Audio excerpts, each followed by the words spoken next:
COVID-19 came as a shock, something out of the blue. We had heard about it in the news, but could have never thought it would affect us so much. Until it did. The number of deaths here in the United States has just crossed 100,000. Within a single day, our lives transformed, restricted movement, and worldwide panic.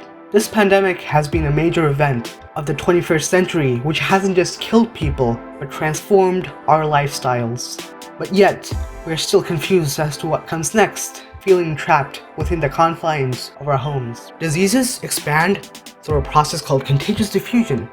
Contagious diffusion is a phenomenon where something spreads like a wave through contact, regardless of hierarchy. Same goes with the coronavirus. COVID-19 can spread to anybody, yet the way in which people are affected and how people respond to the pandemic vastly differ, depending on culture, religion, and nationality. That's what a good parent should do. If a kid gets sick, you put him in the other room and you lock him up and make sure that the other kids don't get sick. And they expect that out of the government.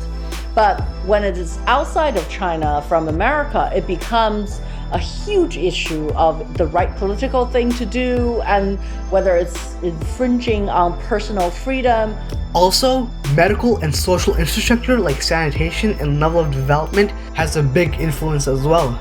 Urbanized centers have seen the highest infections due to being very agglomerated and having crowded areas where the recommended 6 feet distance cannot be maintained.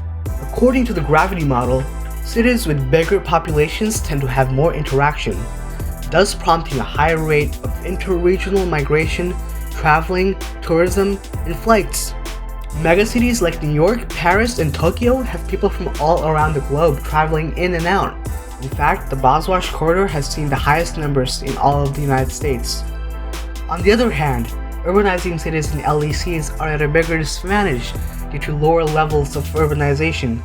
Most people lack proper sanitation, medicine, and technology to fight this pandemic, especially in very densely crowded places like squatter settlements. At the end, it seems as if the poor, the hungry, and the disadvantaged are taking the biggest hit from this pandemic. Restaurants, schools, and theaters are all closed. Prices of products are rising as manufacturing in outsourced countries are coming to a halt because of safety regulations. People can no longer commute to work or go to school, yet the nature of working has changed. People have adapted with their technology by managing education and work online.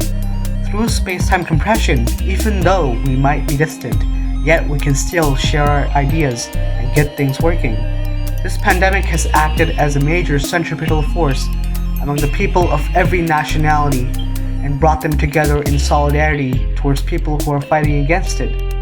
Most importantly, this event has changed our cultural landscape. And although there are a few bunch who don't seem to be bothered, most people like me are afraid to gather in large numbers.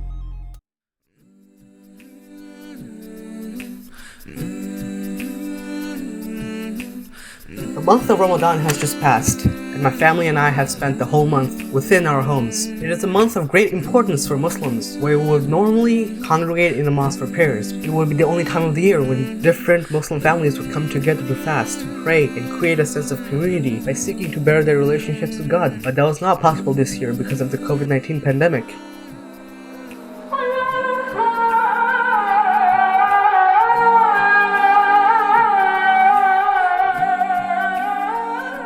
Not just the Muslims, sacred spaces of Christians, Hindus, Buddhists, and every other religion are closed as well. Christians couldn't celebrate Easter as they would normally do. The coronavirus has had a far greater impact than its growing infections and death counts. Rather, it has had varying impacts on different cultures, nations, and states, from the global scale to the national scale to the local scale to the life of a family. This pandemic has given rise to panic, yet it has also given rise to prayer and religiosity among people as they call upon their higher powers for hope. People tend to cling on to God when a calamity calamity hits them. Although religion has been used as a scapegoat to separate and create interfaith boundaries even in these dire times, but it has also uplifted many and given them hope. My parents have begun to track their spiritual lives, which people might think is useless, and stigmatize it as something irrelevant. In a secular society, most people don't see the value in religion or cultural values, but amidst the globalized and homogeneous world where everything looks, tastes, and feels identical, I choose to reflect on my heritage with the extra time that I've given, because I think it acts as a force for society to be more open-minded. The world is divided into states, nations, ethnicities, and religions, yet I don't see the problem in highlighting our differences. Our differences are what make us unique, yet we are inherently more similar than we realize. It is profound how everyone on Earth is going through the same pandemic, but the effects from it and the reactions to it are different from all across the world, depending on the geography and development, unique beliefs of people, and how the people living within a place view themselves.